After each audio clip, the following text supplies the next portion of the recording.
مولاي صل وسلم دائما أبدا على حبيبك خير الخلق كلهم مولاي صل وسلم دائما أبدا على حبيبك خير الخلق كلهم محمد سيد الكونين والثقلين.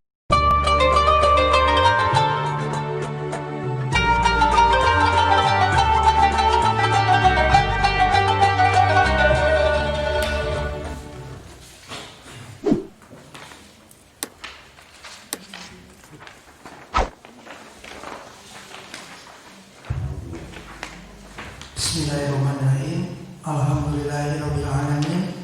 Alladzi anzala sakinata fi qulubil mu'minin liyazdadu imanan ma'a imanihim. Asyhadu an la ilaha illallah wahdahu la syarika lah wa asyhadu anna Muhammadan abduhu wa rasuluhu allazi la nabiyya ba'dah.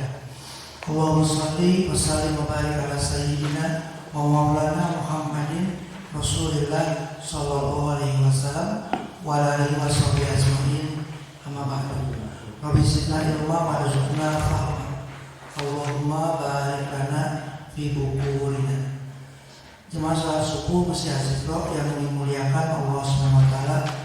Alhamdulillah pada hari ini Allah Rabbul Azza wa Jalla masih memberikan kepada kita kesempatan usia, kesempatan kesehatan, serta kelapangan dan kemudahan untuk senantiasa meningkatkan ketaatan kita kepada Allah Subhanahu wa taala. Dan juga perlu diingat Bapak Ibu, kita masih ada di bulan Zulhijjah. Kali ini kita masuk tanggal 19 Zulhijjah. Jadi bulan yang menuntut kita orang beriman untuk senantiasa meningkatkan amal soleh kita. Oleh karenanya mudah-mudahan pertemuan kita pada subuh ini pun tercatat sebagai bagian dari ikhtiar kita ingin menambah ketaatan kita. Amin ya rabbal alamin. Nah, karena masih berkaitan dengan Zulhijjah, Bapak Ibu, maka kita akan coba membahas seputar polemik antara siapa anak yang dikurbankan oleh Ibrahim alaihissalam pada waktu peristiwa kurban. Ya, sampai hari ini belum bertemu, belum ada titik kesepakatan antara para ahli agama tentang siapa anak yang disembelih. Malah di kalangan kita orang beriman pun terjadi perdebatan panjang. Karena saya tadi malam baca tafsir Al-Qurtubi, kata Imam Qurtubi ada 7 sahabat yang mengatakan bahwa yang disembelih itu Ishak alaihissalam. Sementara disepakati oleh jumhur ulama, siapa yang disembelih itu Ismail alaihissalam. Jadi di kalangan internal pun masih terjadi perdebatan. Apalagi kalau kita berdiskusi dengan orang ahli kitab. Karena orang ahli kitab sebenarnya mengatakan itu Ishak. Kita meyakini Ismail. Nah, kita akan coba melihat bagaimana pendekatan Al-Quran dan Injil membahas masalah itu dalam waktu yang singkat. Silakan dilihat HP-nya Bapak Ibu. Nah, rekaman peristiwa kurban Nabi Ibrahim alaihissalam itu direkam Al-Quran dalam 12 ayat di surat 37 ayat 99 sampai 111. Itu rekaman peristiwa kurbannya Ibrahim alaihissalam. Nah, kalau peristiwa kurban yang pertama kali manusia lakukan itu dilakukan oleh anak-anak Adam alaihissalam. Itu ya. Siapa? Qabil dan Habil. Anak pertama siapa? Qabil atau Habil? Qabil, Habil. Saya tanya yang dua. Qabil, Habil. Siapa yang menyampaikan kalau masalah ya? Kalau Bapak suka lupa, ingat Koko kan yang pertama Pak Qabil, kedua Habil. Ini sudah tahu apa lagi? Ya, itu direkam dalam surat Al-Maidah ayat 27. Itu peristiwa kurban umat manusia. Nah, kita akan lihat di ayat per ayat. Auzubillahi samii'il 'aliim minasyaitonir rajiim. Ada ayat ya. Waqala inni dzahibun ila rabbi sayahdin. Waqala dan Ibrahim berkata, ini sungguhnya aku dzahibun akan pergi, akan berangkat ila Robbi, kepada Robku, kepada Tuhan yang mengurus aku. Untuk apa pergi kepada Tuhan yang mengurus Ibrahim? Saya hadir, karena dia akan memberikan petunjuk kepada. Nah, ayat 99 surat 37 disebutkan dalam tafsir Ibnu Katsir. Ini peristiwa hijrah pertama kali yang dilakukan oleh umat manusia. Jadi Nabi Ibrahim alaihissalam, kalau Bapak Ibu bertanya apa sih keluarga negaranya? Nabi Ibrahim alaihissalam adalah seorang warga negara Irak sekarang. Dulu mah belum ada Irak, namanya Babilonia, yang itu dikuasai oleh Raja Namrud Lanatul Alaih, raja yang zalim. Nah, Ibrahim alaihissalam berdakwah dari sejak muda melawan penyembahan berhala sampai dimusuhi senegara negara apa? Babilonia. Jadi kalau Bapak Ibu hari ini ngajak orang kepada kebaikan, lantas dicibirkan, diejek, dilecehkan, belum senegara. Saya kayak itu cuma satu orang, dua orang kan. Ibrahim alaihissalam melawan satu negara sampai kepada pimpinan negara. Namrud pun benci pada Ibrahim, ayahnya pun benci. Bapak Ibu akan menemukan banyak rekaman dialog antara anak dan ayah, antara Ibrahim dan ayahnya Azar, membuat berhala. Bayangkan, Ibrahim alaihissalam menyeru kepada tauhid, diuji ayahnya yang bikin berhalanya tapekong, namanya Azar. Ya, tapi tidak pernah terjadi keributan, yang ada dialog rasional. Maka banyak temukan misalnya surat 26 Asy-Syu'ara, banyak dialog. Sampai akhirnya karena Ibrahim alaihissalam sangat kuat dalam tauhid, membuat kesal semua penduduk. Sampai diputuskan Ibrahim harus diusir dari Irak. Maka kata ayahnya, Ibrahim, ini dia Roma itu, karena diputus. Diusirlah Ibrahim alaihissalam dari negeri Irak, Babilonia. Diceritakan dalam Sirah Nabawiyah, yang berangkat dengan Ibrahim hanya 2 orang. Satu istrinya, siapa istrinya? Kalau nggak hafal, Bu Ibrahim, itu bisa disebutkan. Sarah, ya, itu sudah beriman pada Ibrahim. Kemudian yang kedua, keponakannya Lut alaihissalam. Maka bertiga berangkat dari Irak. Maka ucapan Ibrahim, aku akan berangkat kepada Tuhanku, karena dia akan menunjukkan jalan padaku. Jadi karena sudah tidak bisa dakwah di negeri Babilonia, maka berangkatnya Ibrahim dengan Sarah dan Lut dari Babilonia ke daerah Palestina yang kita kenal sekarang itu Hebron. Nah, dengar Hebron Pak? Ada ya, karena di Palestina ada Hebron, perbatasan dengan Israel. Daerah Hebron dulu namanya Al-Khalil, disebut Hebron, tapi dalam kata Arab Al-Khalil, karena gelar Nabi Ibrahim alaihissalam Khalilullah, berangkat di situ. Nah, ini pelajaran buat kita umatnya. Kalau Bapak Ibu menemukan kekejutan, kemandakan, masalah dalam hidup, zahibun ila Robbi, aku akan pergi kepada Tuhanku. Kenapa? Karena keimanan kita memerintahkan kita meyakini itu. Karena kita yakin Allah akan petunjuk kepada kita. Maka dalam situasi yang penuh problem, penuh masalah, tidak biasa sikapi dengan ibadah yang tidak biasa pula. Setuju kan? Kita sudah 6 bulan ada situasi yang tidak normal. Segera sial, naik berangkat mikir lah, betul Pak? Betul kan? Naik pesawat mikir lah, sial apa? Coronan. Ini dicari berapa? 3.000 orang ya relawan untuk vaksin. Daftar 100.000 ya. Mau Pak? Menteri BUMN nggak mau, rakyat kelalaian sangat pemimpin belakangan tidak disentik Pak.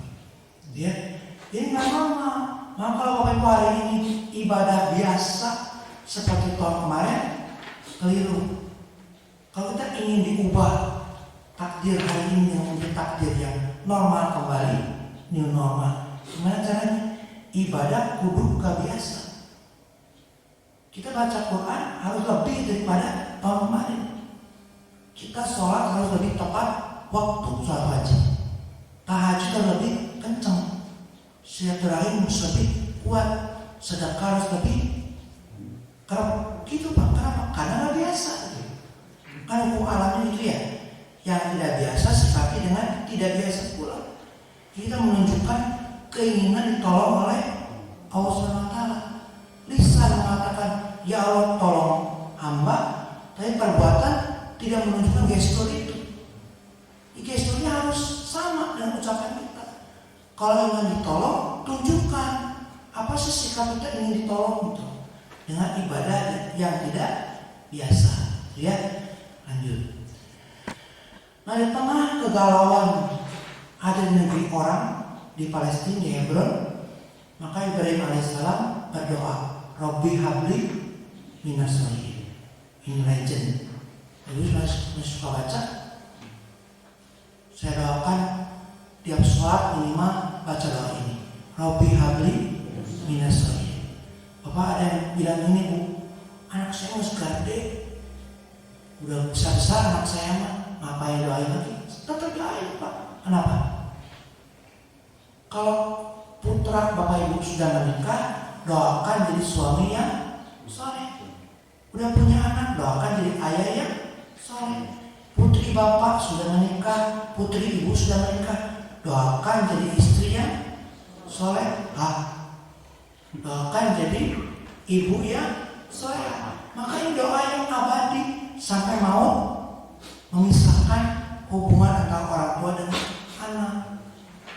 Ya, jadi ini doa yang kita niatkan sampai kita meninggal dengan mendoakan ini.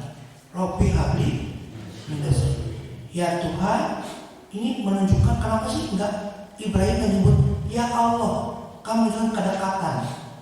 Robbi itu kalimat yang menunjukkan kedekatan kita dengan pencipta. Robbi, wahai Tuhan yang mengurus aku. Ya, ada kedekatan emosional. Robbi habli, karuniakan kepadaku minas sholihin, keturunan yang soleh. Pak Ibu ingin punya anak soleh? Ingin banget. Kenapa? Karena kesolehannya akan mengalir terus doanya. Karena kita sudah terbujur kaku di dalam kubur.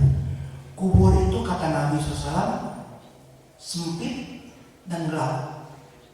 Betul Ibu? Nah, kita nggak tahu siang kumaha apa. Yang tahu kan kuburan. Kuburan itu apa? Kuburan di mana? Santi Om. Ke kuburan Pak, batu-batu itu. Tapi kuburnya nggak tahu. Kan beda kan? Kalau kuburan fisik, tempat jasad orang meninggal. Tapi alam kubur itu alam gaib, kita nggak tahu di mana. Dan nggak tahu keadaannya. Kita hanya tahu informasi dari Nabi Muhammad SAW. Bahwa kubur itu sempit dan gelap. Bagaimana cara kubur bisa menjadi lapang dan terang? Salah satunya dengan doa anak yang soleh. Gimana kalau nggak punya anak?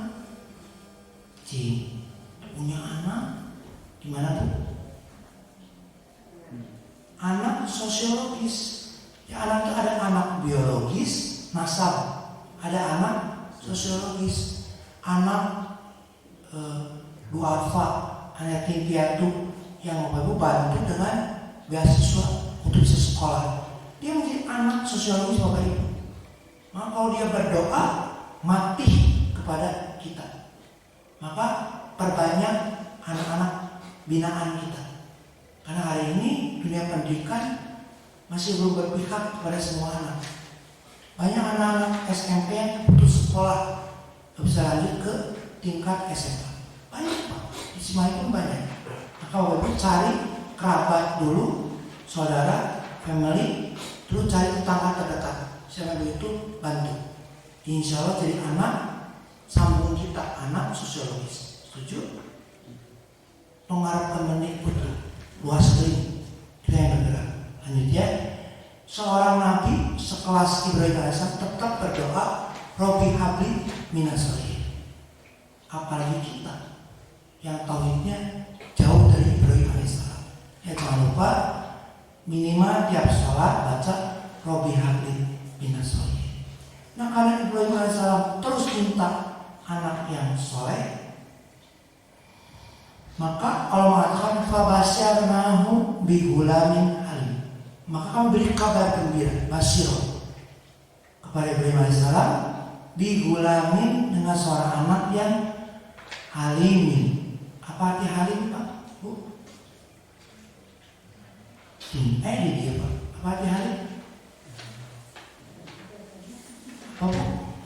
Mana bersama saya untuk penuhi kawan beda. Ayat 101. Apa arti halim disitu? Amat sabar. Ya, minta anak soleh dikasih anak yang halim. Betul? Halim teh amat sabar.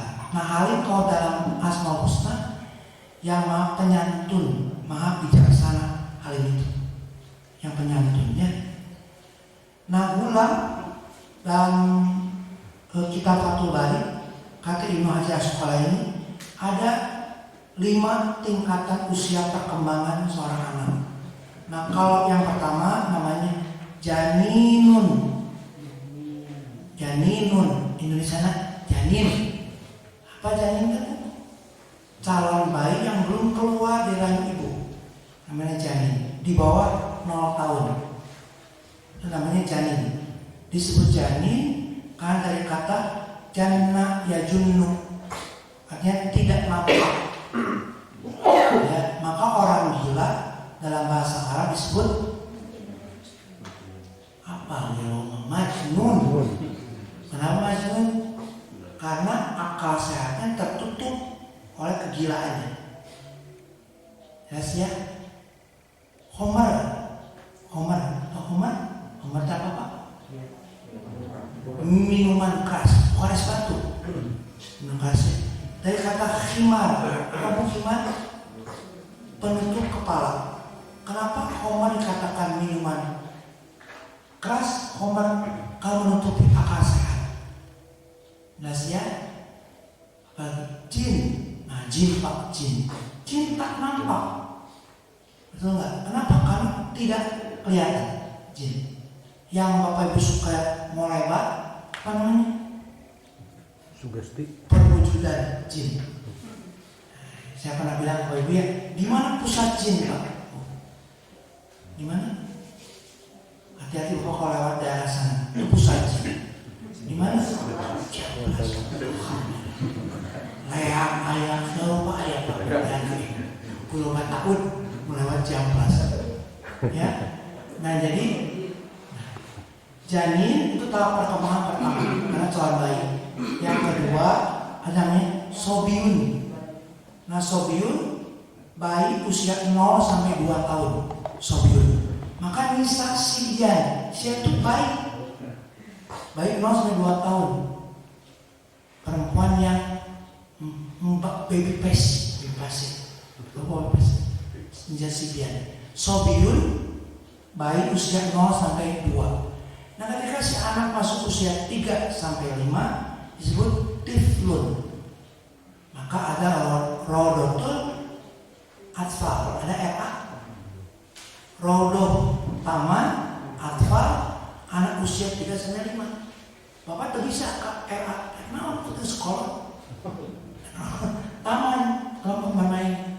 Itu tiflun tahap 3 sampai 5. Nah 0 sampai 7 disebut gulam.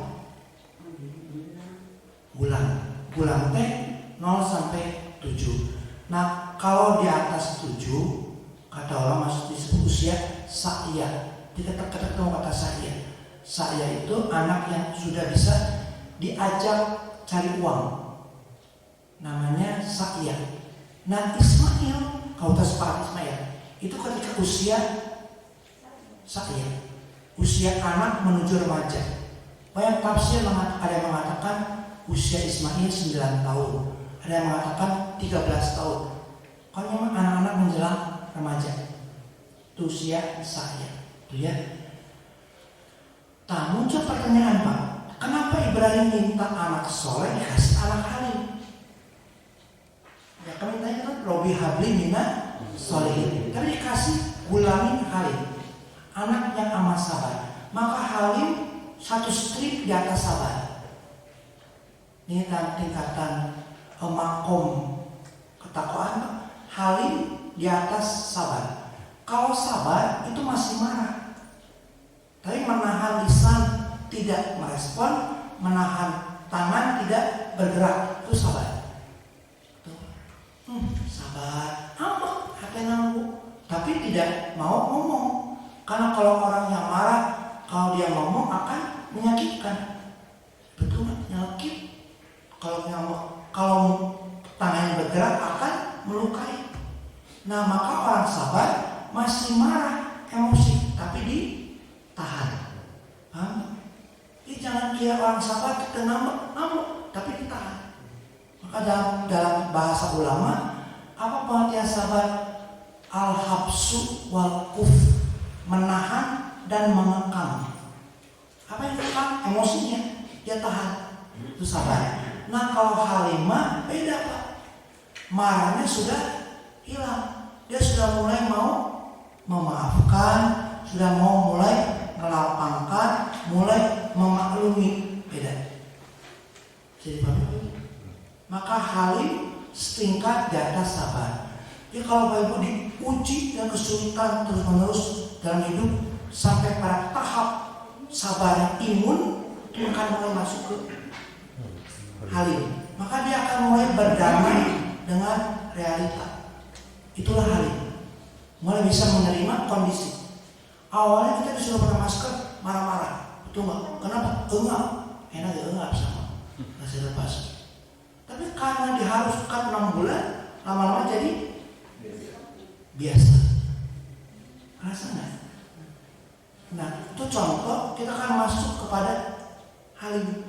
Jadi kalau sabar yang dilatih terus akan sampai pada puncak memaklumi, melapangkan dan mulai berdamai dengan kondisi. Nah, yang Allah beri halim. Maka halim menjadi salah satu unsur kesolehan. Kalau Bapak Ibu menghadapi hidup lebih tenang, tidak reaktif, lebih tenang, itu berarti sudah mulai masuk tahap halim.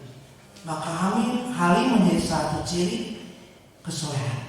Semakin kesolehannya naik, semakin muncul sifat bijaksana. Dalam bahasa Sunda, wisdom. You know wisdom? Wisdom. Harusnya semakin usia berkurang Pak, semakin halim. Betul nggak? Kenapa? Karena sudah banyak makan darah tinggi, asam kita jam terbang hidup itu udah lama, harusnya nyampe ke halim. Betul nggak? Harusnya lebih bijak, lebih nggak responsif, lebih nggak reaktif. Saya dengar satu masalah, lebih tenang. Maka menjadi seorang yang halim. Lanjutnya, falamma balagha ma'usyan. Ini ketemu kata saya. Falamma maka ketika balagha balik sampai si anak itu, nggak ada nama Ismail. Punten Ibu ya. Dari 12 ayat ini tidak ada nama Ismail. Maka pagi ini saya akan bertanya ke Bapak Ibu, kenapa Bapak menyimpulkan Ismail? Punten ya.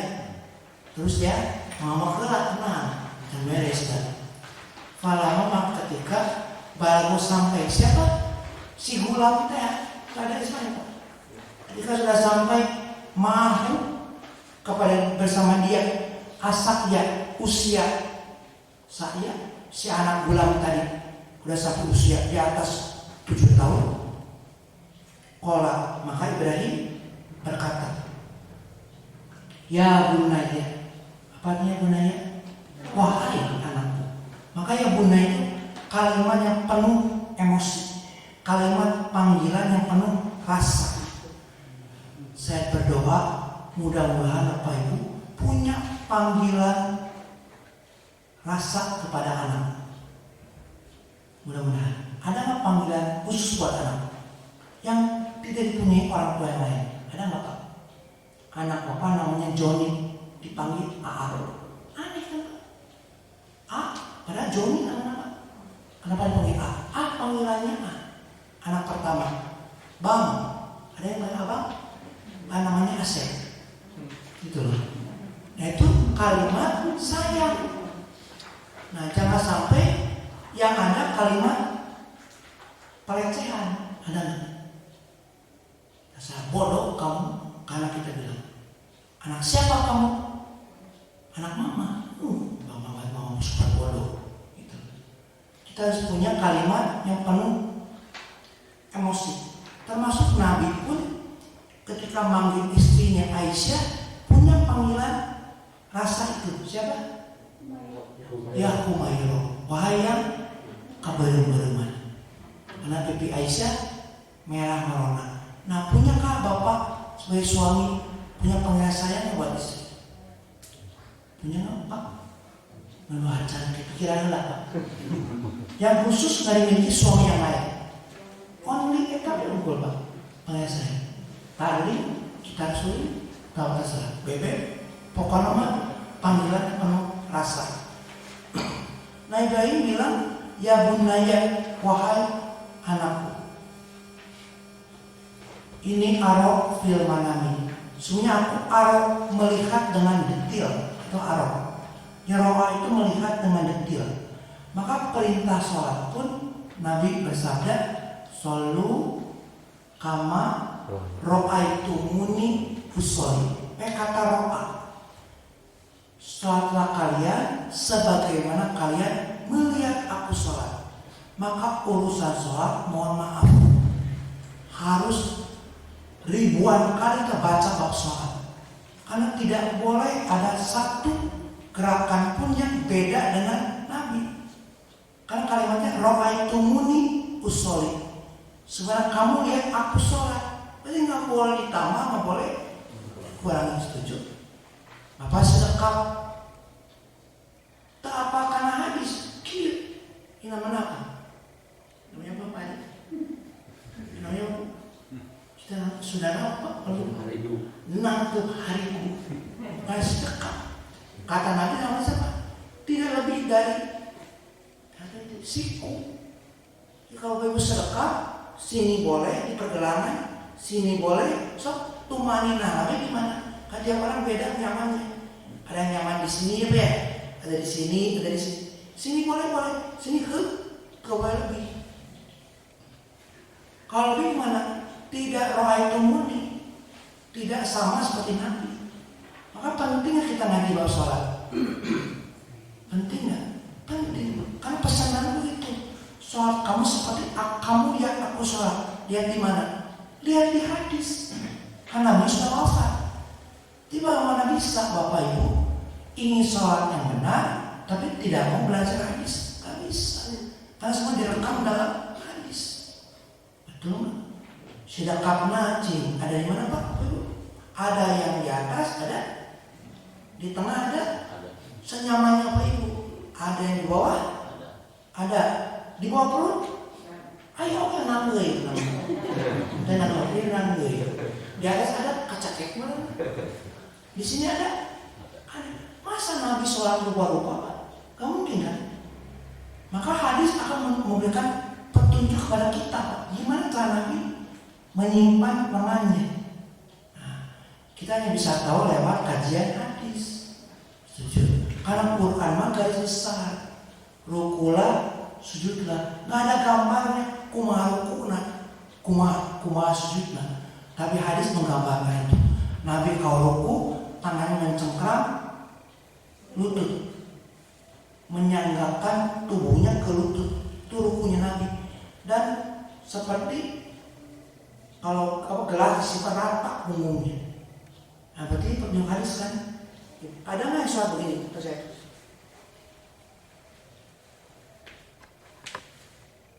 Ada nggak? Ada. Sini ada.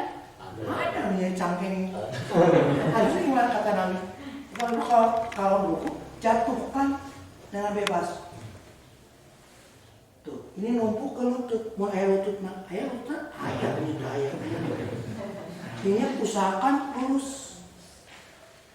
Nah kayak itu Pak. Jadi Ibrahim berkata, aku melihat dengan detail fil manami dalam tidurku.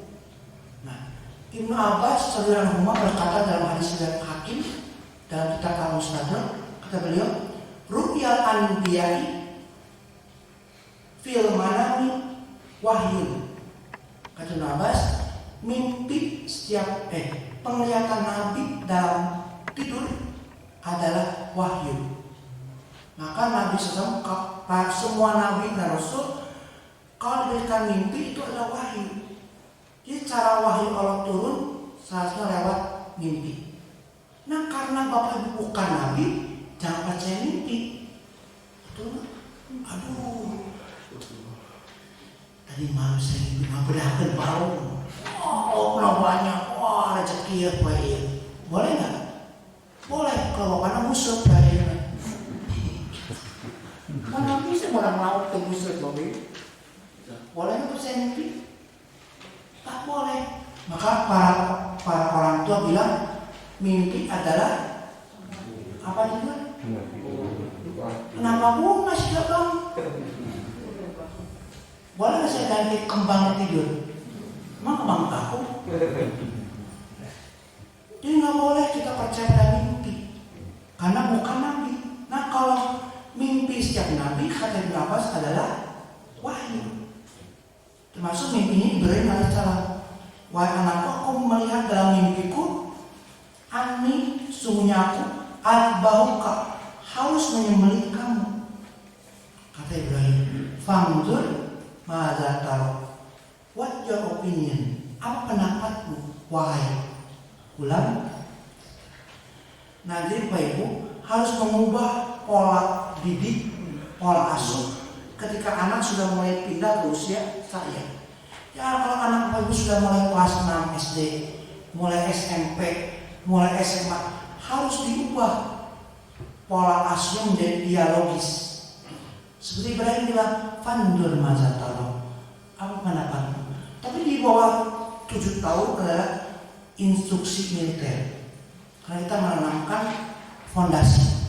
Dek, makan kanan. Dek, kalau makan mandi kiri, ke kiri. Semua aturan 0-7.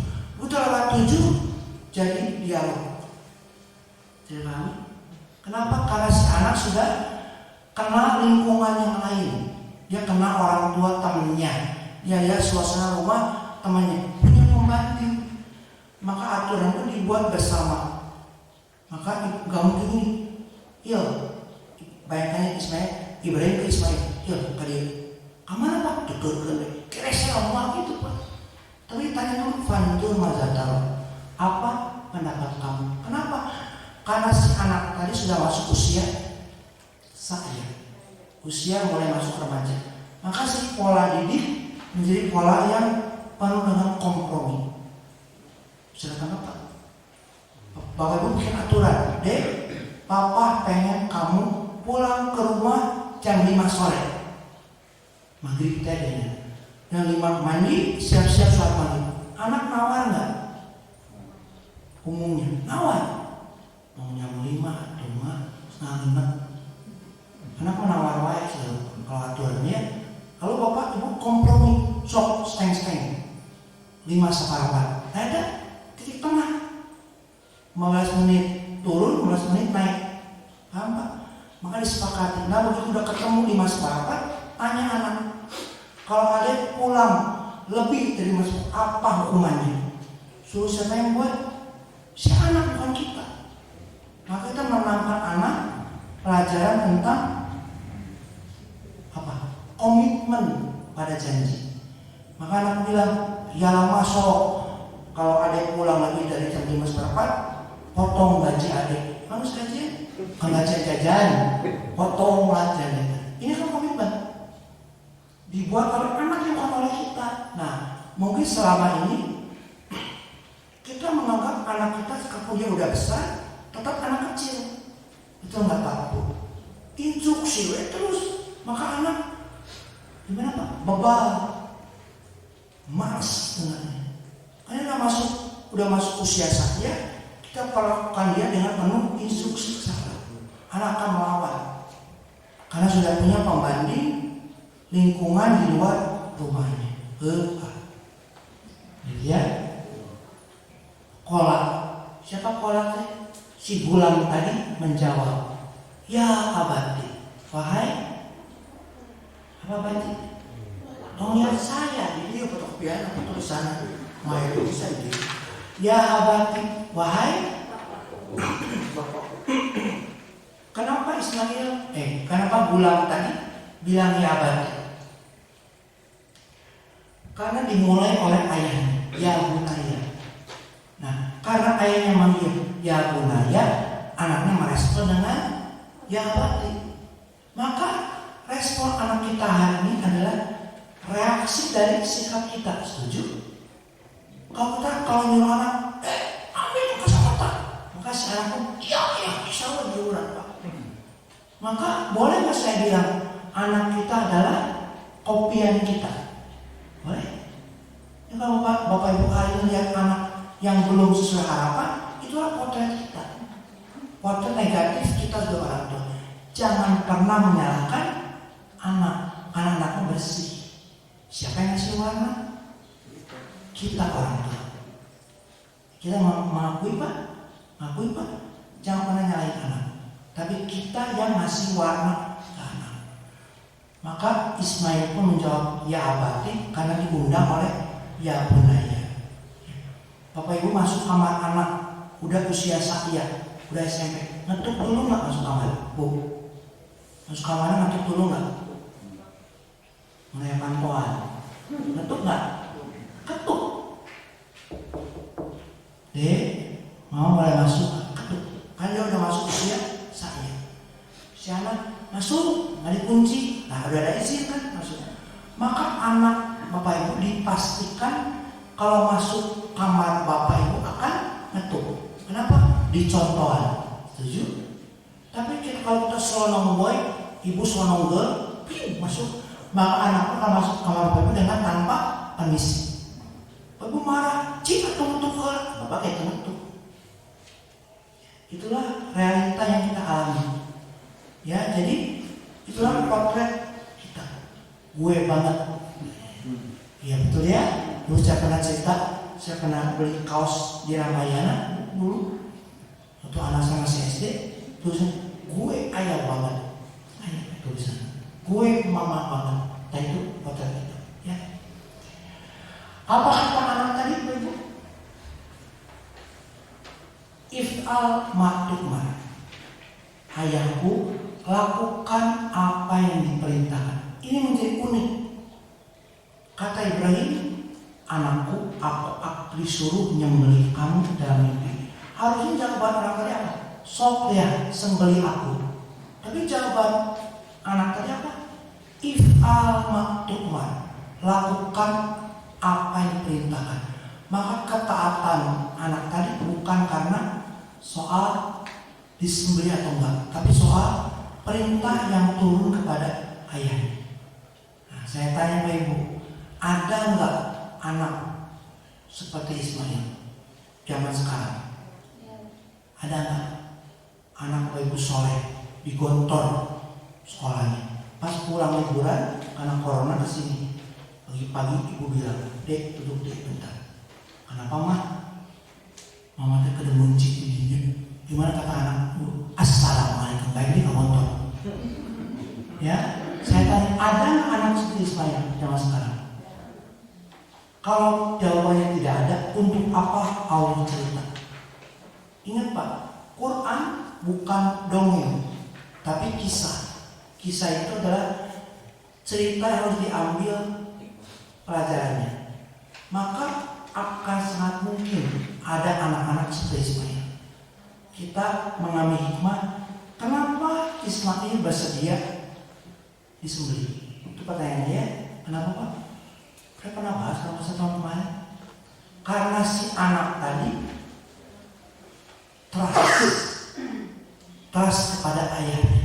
Dia yakin ayahnya tidak mencelakakan dia. Nah, maka anak akan ikut ajakan Bapak Ibu kalau dia trust pada Bapak Ibu. Apa arti trust? Apa Pak? Arti trust Apa? Percaya. Kalau belief, mana itu percaya itu belief atau trust? Bukan ya.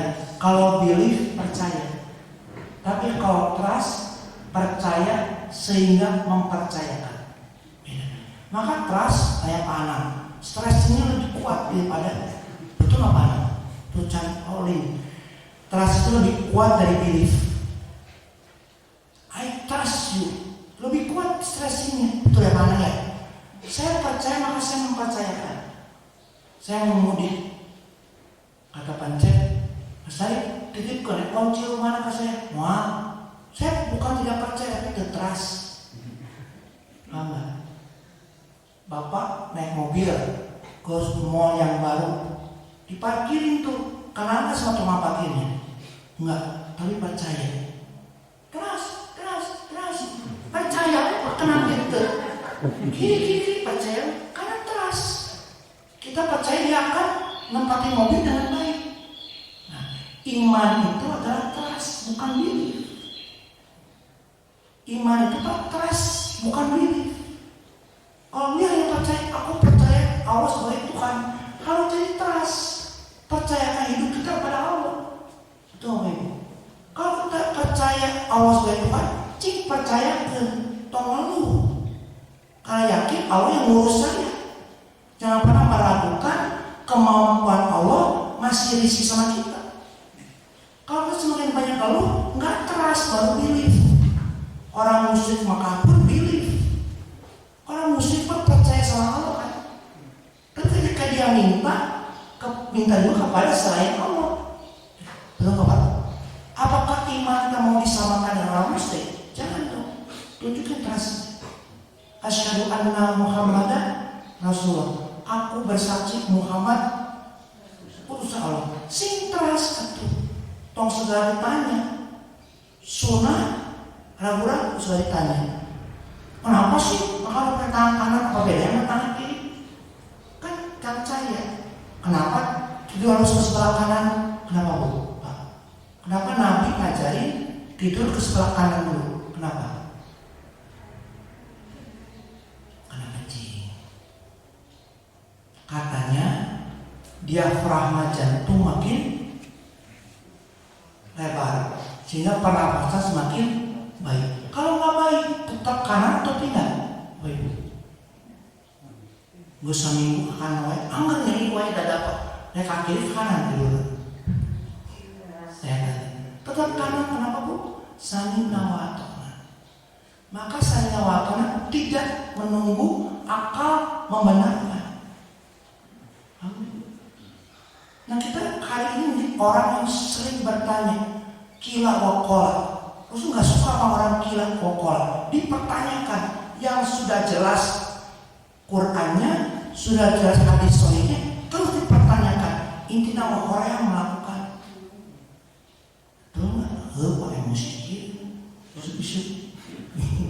Ya maka trust ya. Nah anak Pak, Bapak Ibu, kalau sudah trust sama Bapak Ibu sama orang tua, dia akan mau ikuti kata kita.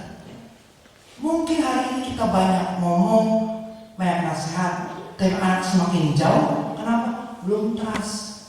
Itu kuncinya. Kayaknya, Dek, dengar apa ini? Azan Pak, sholat tuh, nampak tuh. Bapak. Anak mau trust. Harus apa? Contohin dulu. Setuju? Ayo Dek, maghrib mengaji. Bapak dia nonton TV. Yang mau naik anak Pak. Trust. Cuma trust bisa dipercaya gitu. Ibu nyuci celana Bapak pulang kerja. Ya udah cuci setrika. Nemu uang, balikin nggak? Punya trika celana Bapak.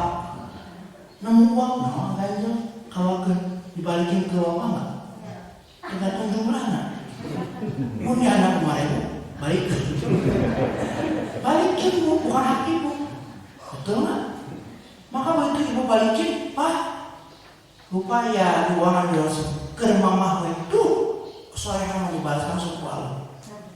Masih itu ambil nges belanja kalau ngomong ada yang begitu. dapat 200.000, nih bapaknya kancang ke Alfa, beli apa? Selalu Pak, jinjing, Pak, hilang uang, nyaman, namun tempat jalan, tarak, jadi insok, sih, penipuan, ya berarti, ibu nyapu, namun uang, ibu sama seragam anak dicuci, ada uang jajannya, balikin nggak tanah? Balikin, kalau sudah punya anak kan dikasih dibagi, balikin.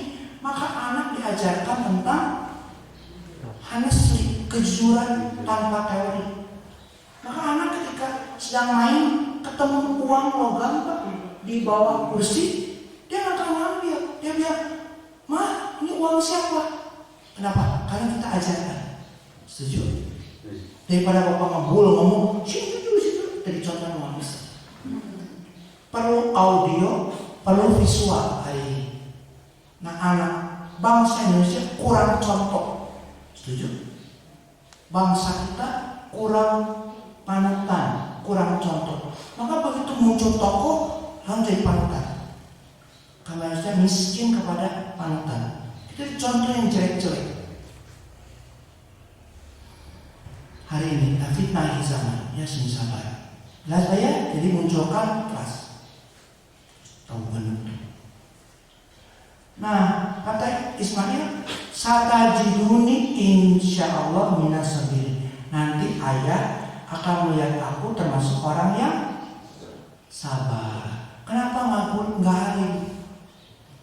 Kan tadi kalau bilang fabasyanahu bigulamin halim. Tapi jawaban Ismail, sok ayah lakukan yang diperintahkan. Kau akan menemukan aku orang yang sabar. Berarti apa kata sabar tadi Pak?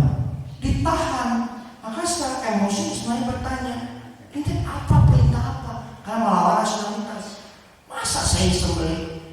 Itu enggak. Maka kalian mungkin sabar bukan halim. Jadi secara emosi masih bertanya, untuk apa aku dibenci? Disembelih gitu. Bertanya, tapi ditahan karena iman. Itu bayangnya. Lanjut. Itu ayatnya lagi. Falama aslama watalahu lil jabin. Maka ketika keduanya sudah berserah diri pada perintah Allah dan sudah membaringkan si anak tadi di atas jabin pelipis, maka menjadi sunnah kalau kita menyembelih hewan kurban di sanggaikan kepalanya dihadapkan miring. Betul? Sunnah menyembelih begitu. Tong tangga sembelihkan karena memang pelipis. Hanya dia. Nah, ketika sudah taslim, sudah berserah diri pada perintah Allah, maka wanadainahu ayya Ibrahim. Maka kami seru, hei Ibrahim, kata Allah, qad sadaqta ru'ya, kamu telah membenarkan mimpimu. Inna kadzalika najzil muhsinin. Maka demikianlah sesungguhnya kami balas orang yang muhsin. Nah, muhsin adalah orang yang ihsan. Kalau Bapak Ibu lihat sahih Muslim, ada Islam, ada iman, ada ihsan. Ya. Kalau Islam tahap pertama mengakui ketuhanan Allah, mengakui kerasulan Muhammad, itu Islam. Ketika Bapak buktikan dengan perilaku, namanya iman.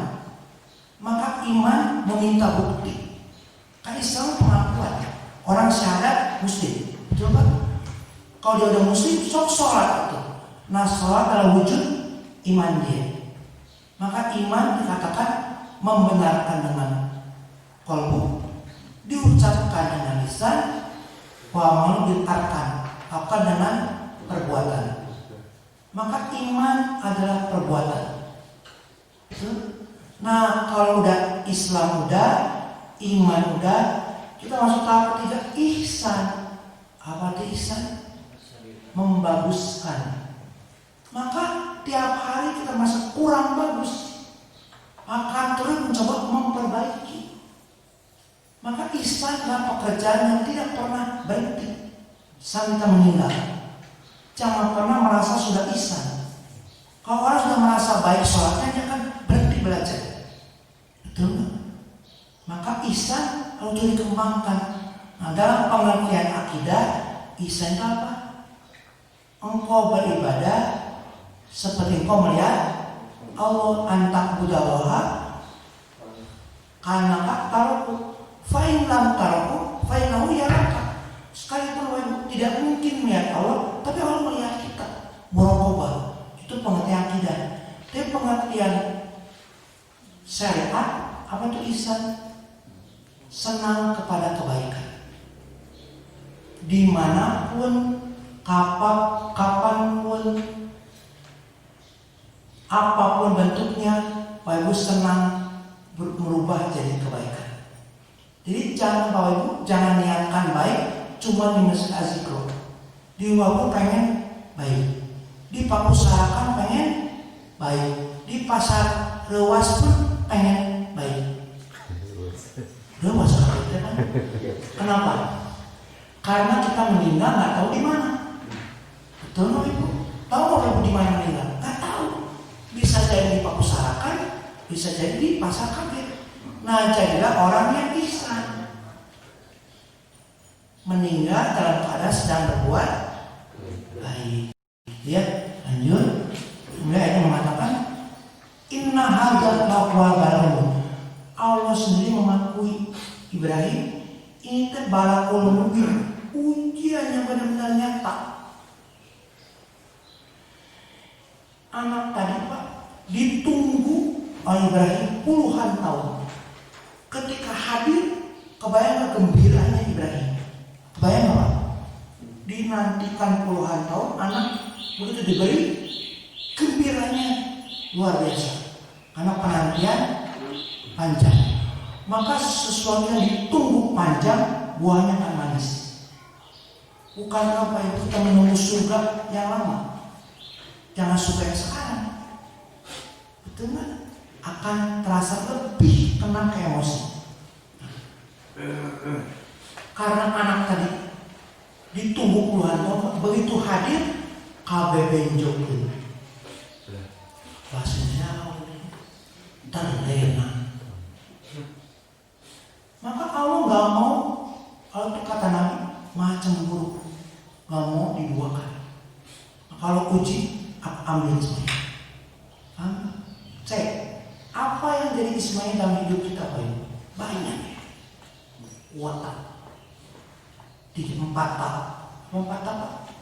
Harta, tahta, wanita, kuota.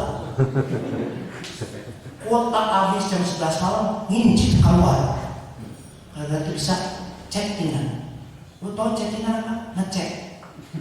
Marketing di jalan. Sedang mengecek, namanya chatting. Maka siapa isinya kita? Siapa yang merebut perhatian Bapak dari panggilan azan? Cek. Hayya sholat anteng. Itu Ismail. Betul nggak? Banyak loh. Kalau kapok kok ikut penalti tuh. Ini sudah penalti Pak. Aduh penalti kan. Dan sering, baru saya ketawa. Ingat ya.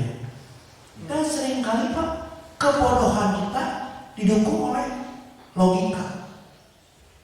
Ya, final Persib tahun 2004, Piala Presiden dibawa ke Bandung karena mau Bandung juara, mengalahkan Persipura Jayapura. Adu penalti 5-4, lalu ngagolkan Ahmad Juprianto meningkat talan. Ya. Mainnya kapan? Setengah sore Pak, adu penalti. Azan maghrib, adu penalti. Istri saya datang, ya, tak masjid, kapok tabasa. Terus saya bilang, Ustadz Eleko bola, sakitnya di sini. Terus saya bilang, kayaknya nih, logika main Pak. Kamu senang tiap hari, final macam tiap hari. Kira-kira benar tak Pak? Kan nggak salah Pak. Final mah tidak tiap hari, udah kayaknya tetap nanti apa sih? Tapi ke masjid mah tiap hari. Kayak isyarat kamu sih ayah. Aduh penalti yang mau 10 menit. Maka seringkali Pak Ibu, kesalahan kita didukung oleh rasionalitas.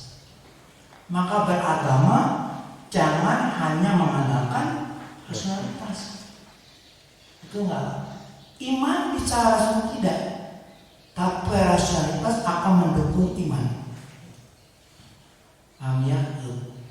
Nah, jadi begitu diuji dengan sangat besar, Wa fadainahu bidzabhin azim. Maka ganti si gulam tadi dengan hewan yang besar. Tafsir menurutkan kibas, kambing gunung yang besar. Gantina Ismail. Maka ini jadi sunnah, satu hewan kurban cukup buat satu keluarga. Kan? Allah ganti 3 him, satu buat Ibrahim, satu buat Hajar, satu buat Ismail. Ganti 3 satu. Bizabhin azim. Maka sunnah mengajarkan satu hewan kurban cukup untuk satu keluarga. Tapi kalau lebih boleh nggak? Lebih baik. Tapi satu sudah mencukupi. Ya, udah kurban ini. Wa tarakna alaihi fil akhir. Kemudian kami akan jadikan bagi Ibrahim panggilan yang baik untuk orang-orang kemudian. Buktinya kita atahiyat. Kalau bapak baca atahiyat tidak hanya untuk Nabi Muhammad, tapi juga buat Ibrahim sampai hari kiamat. Lupa? Allahumma sholli ala Muhammad wa ala ali Muhammad kama shallaita ala ali Ibrahim. Disebut dengan keluarganya.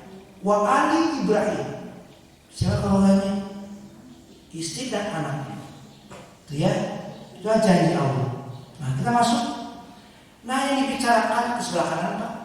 Yang dibicarakan dalam ayat ini adalah Nabi Ismail alaihissalam. Ya. Kenapa?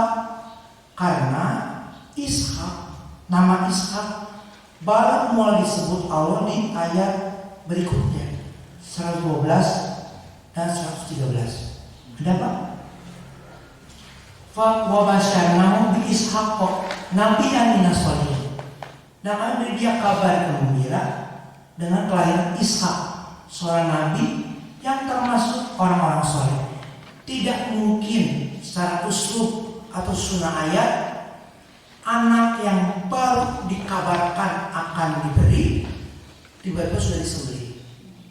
Maka orang muslim meyakini ini Ismail secara tersirat, bukan tersurat. Secara tersirat akan muncul bahwa anak ini adalah Ismail. Kenapa?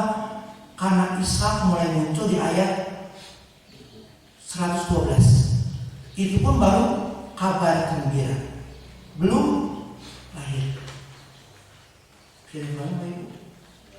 Ditambah di surat Hud ayat 71 bahwasanya Allah dan utusan Allah dari malaikat menyampaikan kabar gembira kepada Ibrahim mengenai Ishak.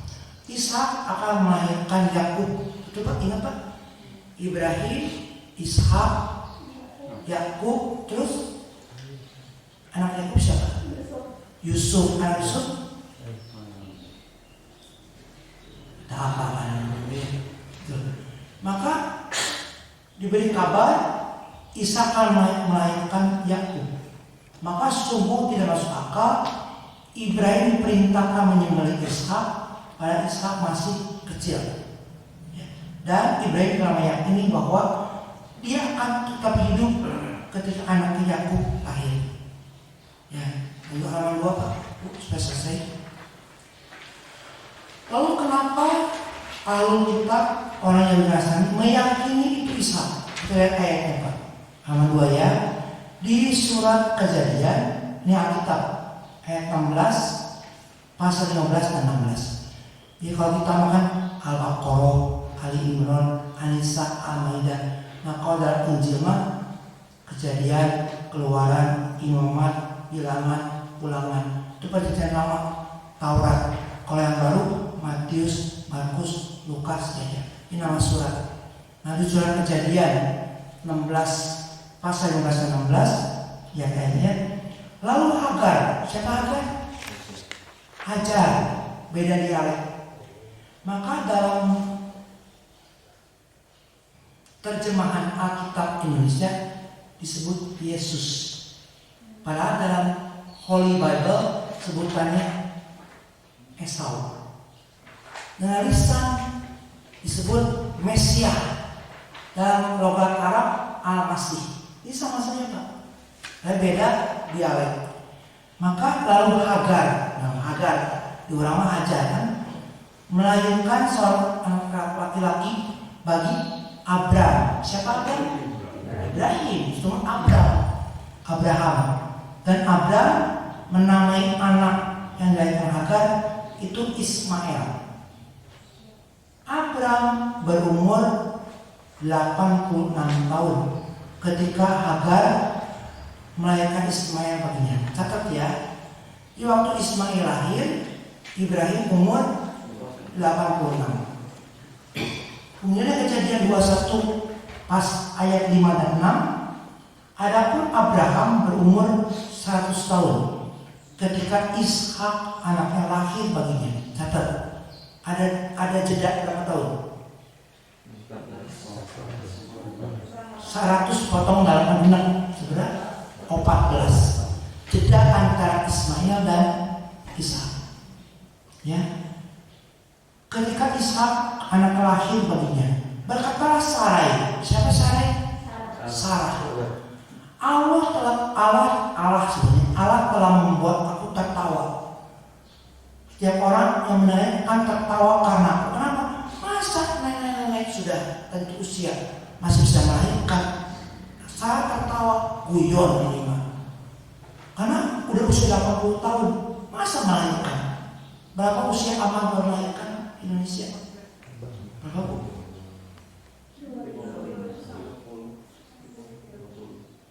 Laki. Terus saya ngomong tapal. Katakanlah rawan melahirkan usia 35, mungkinnya paling tinggi 35. Tapi Sarah 80 lebih masih memberi anak. Maka cara bilang aku tertawa seperti mimpi. Lanjut ya. Nah, uniknya Pak, di Kejadian 22 ayat 2, firman-Nya, firman Tuhan ya, ambillah anakmu yang tunggal itu, yang kau kasihi, yakni Ishak. Saya tanya, kalau Bapak Ibu bilang anak tunggal, udah ada anak kedua belum? Belum. Mari tunggal. Mari kedua. Kalau saya nyebut anak tunggal, belum ada anak kedua. Ini yang jadi kontradiktif gitu loh. Kenapa ketika di Kejadian 22 disebutkan ambil anakmu yang tunggal, yang kau kasihi, yaitu Ishak. Bawa dia ke tanah Moria dan persembahkan dia di sana korban bakaran pada salah satu gunung yang akan aku katakan kepadamu. Kerancuan muncul karena anak pertama bagi Ibrahim di Kejadian 16 adalah Ismail. Ya, anak kedua Ishak. Sesuai informasi tadi, Abraham 86 lahir Ismail. Abraham 100 tahun lahir Ishak. Tapi pada saat diperintahkan dikorbankan dengan perintah anaknya yang tunggal, disebutnya Ishak bukan Ismail. Ini kerancuan pertama. Lanjut. Lalu orang Alkitab mengatakan memang benar Ismail anak pertama, Ishak anak kedua, tapi dari istri tidak sah. Karena Hajar seorang hamba sahaya, bukan seorang wipe. Wipe istri saya, bukan istri kau tapi istri siri. Karena hamba saya dan seorang pelayan. Ini bantahan Alkitab. Karena Ishak lahir dari rahim Sarah, sedangkan Ismail lahir dari rahim seorang yang Hajar yang bukan istri tapi selir. Selir. Ini dia. Kita kembali kepada ke Alkitab lagi Pak. Dan kita Kejadian. Nah saya ambil versi Holy Bible. Kalau dalam versi Alkitab sekarang rubah kata-katanya. Kalau saya ambil versi aslinya. Kalau Kejadian dalam versi Holy Bible namanya Kitab Genesis 16 ayat 3. And Sarai, Abraham's wife, took Hagar, her maid, the Egyptian. Dan Sarah, Abraham's wife, istri Abraham, took apa itu? Membawa, took taken, took membawa Hagar. Her maid. Apa artinya? Memang pelayan. Betul apa artinya? Apa artinya? Maid apa? Babysitter, maid ya. Pelayan. Her maid di Egyptian. Seorang hamba saya dari Mesir. Karena memang Hajar hadiah Raja Kiptik dari Mesir. Ya. After Abraham had dwelt 10 years in the land of Canaan. Ketika Abraham sudah tinggal di tanah Kanaan selama 10 tahun. And gave her. Dan Sarah gave. Apa itu gave? Memberi. Give, given. Betul ya karena Masabun gift. Gift memberi. Dan memberi her. Hernya kembali ke siapa? Hagar. Sarah memberikan her. Memberikan Hagar to her husband, ke husbandnya. Siapa husbandnya? Ibrahim. To be his wife. Saya buat kapital, buat huruf besar. To be his wife. Untuk jadi istrinya. Maka istri Abraham mengambil Hajar, hambanya orang Mesir, ketika Abraham telah 10 tahun tinggal tanah Kanaan. Lalu memberikan kepada Abraham suaminya untuk jadi istrinya.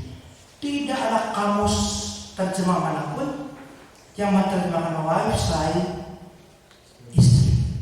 Jadi dalam sosiologis orang dulu Pak, kalau ada budak ketika dinikahi dimerdekakan, dia menjadi bebas dari perbudakan.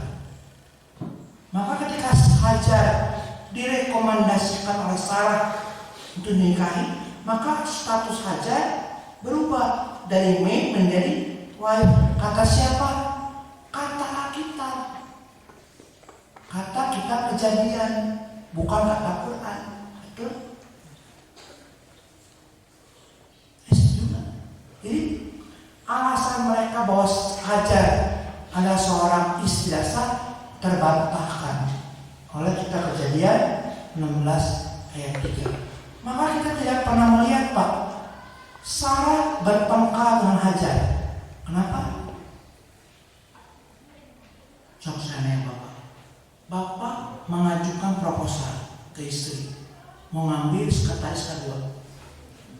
Dia proposal, mah ke istri. Ayah proposal, no itu pengajuan dikaplok. Tapi kenapa ketika ini aneh Pak, malah direkomendasikan oleh Sarah. Maka Bapak akan aman poligami kalau rekomendasi Sarah. Istri pertama sok atuh mah pangnyai ke asisten. Mau diambung, mau apa saya? Asal rekomendasi KTBC isi pertama. Maka kriteria sesuaikan dengan kriteria isi pertama. Itu poligami tidak karibu. Nah, kenapa kita rame? Karena tanpa KTBC. Kayak mau apa bosan sih gak? Cara ngomong katakan. Pak ngomong gitu. Sebenarnya ngotot itu. Maka Quran menyebut peristiwa tadi Pak dengan tahrif, memutar balikan fakta.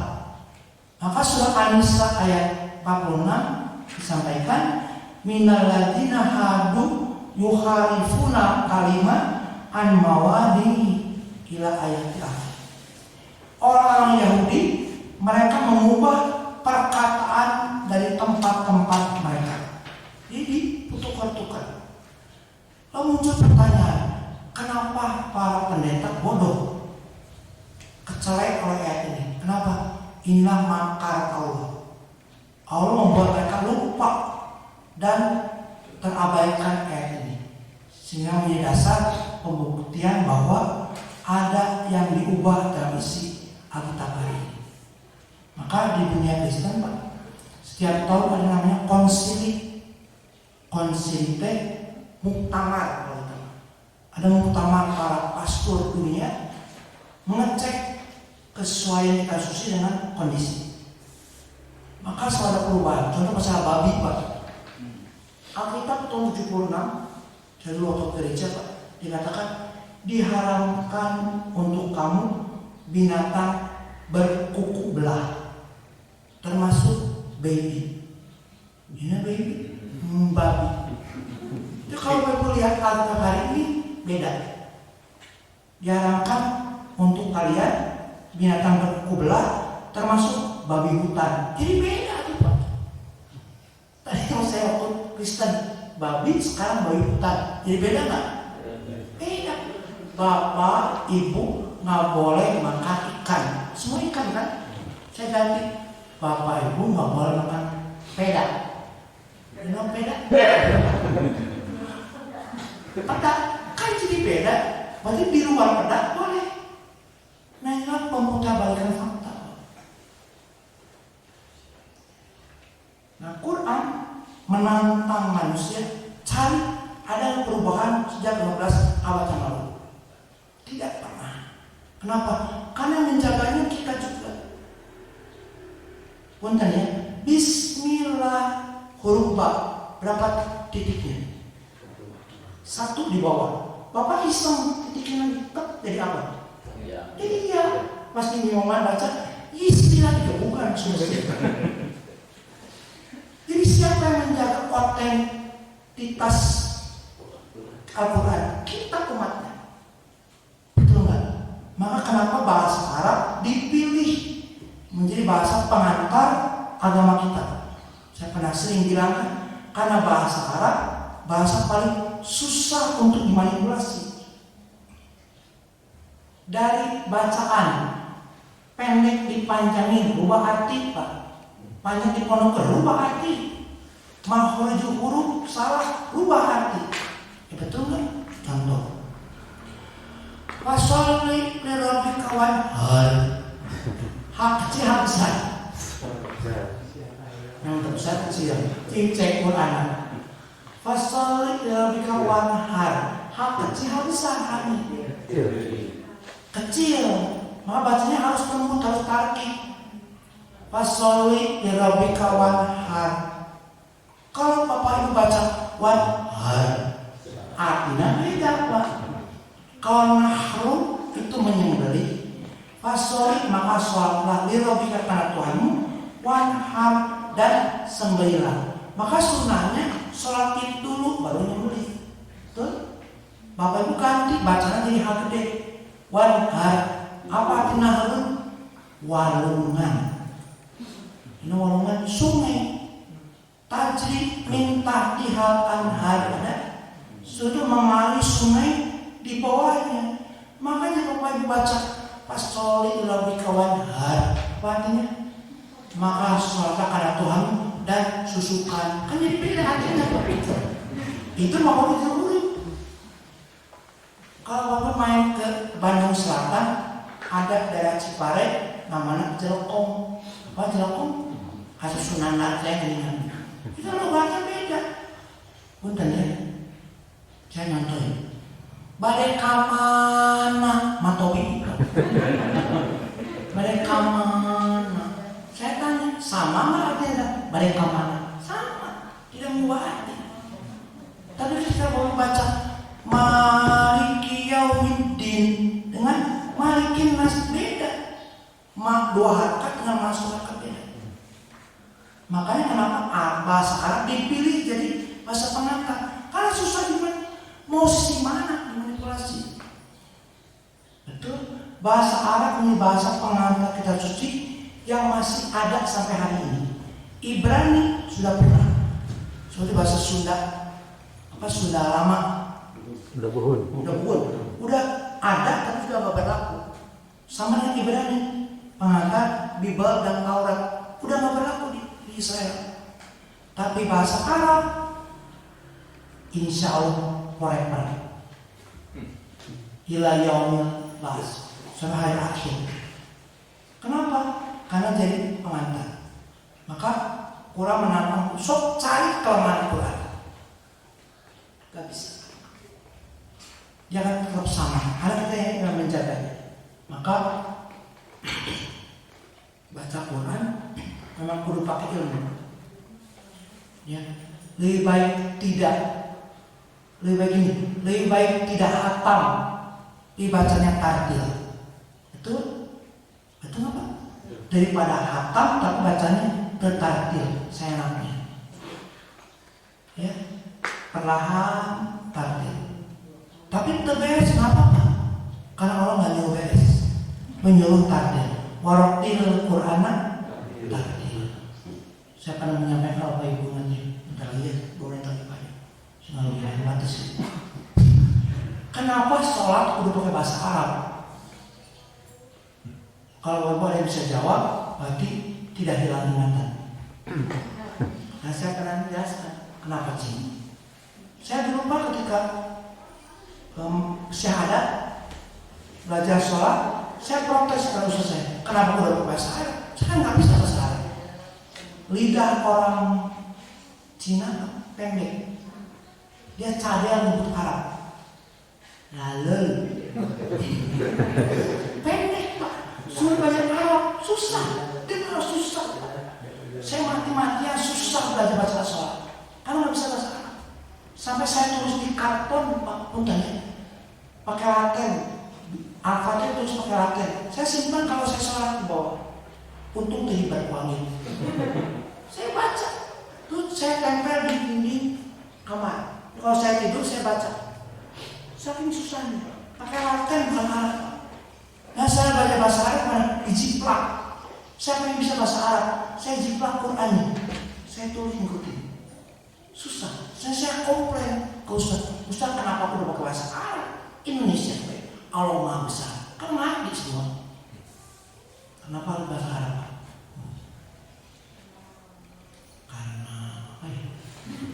Karena bahasa Arab adalah pengikat keislaman.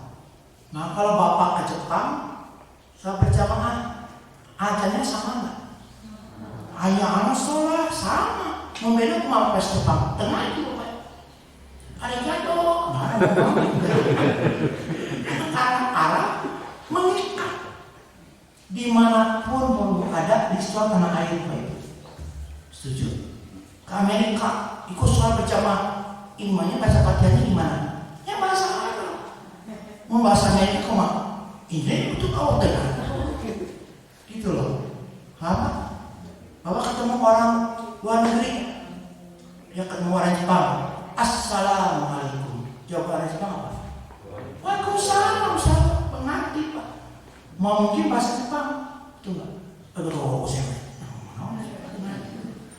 Maka kenapa kita ibadah harus bahasa Arab? Karena menjadi pemersatu. Karena agama kita ada sholat berjamaah. Kebayang nggak kalau imam beda bahasa Bapak? Sama aja tenati kalau dia beda. Betul nggak? Maka salah satu kenapa kita susah sholat khusyuk? Kenapa? Tenati. Saya ajak beliau mumpung masih punya umur, belajar Pak, belajar terjemahan sedikit-sedikit. Supaya kalau imam baca kita bisa ngikutin hafalan tambah. Kenapa kita nggak bisa fokus dengar? Terus dengar panjang nih bacaan kita. Kan jadi korek kan dia, betul nggak? Kerasa nggak Pak? Ibu kerasa? Kapan frekuensi kita sama dengan imam? Takbiratul ihram. Karena belum jauh dari niat. Jika imam Allah apa nyambung kene frekuensi. Karena can jauh di niat. Begitu masuk bacaan sir, ditarikan lapang. Cimai imam insyaallah naik tarik ke Jawa. Kamana? Pikiran Bapak kemana? Pasar atas. Di mana kemarin meditasi? Terus di papai. Dari kasal ke kapami. Kenapa? Takut tengah jawaban itu. Ya maka saya ngajak yuk, mau masih punya umur, tambah hafalan Quran, lebih rajin ke majelis ilmu ya Pak ya, lebih rajin baca supaya kita bisa lebih mengihsankan berbagi kualitas ibadah kita. Itu aja bagi gue, ini hanya sekedar pengetahuan. Ya, mudah-mudahan manfaatnya. Kain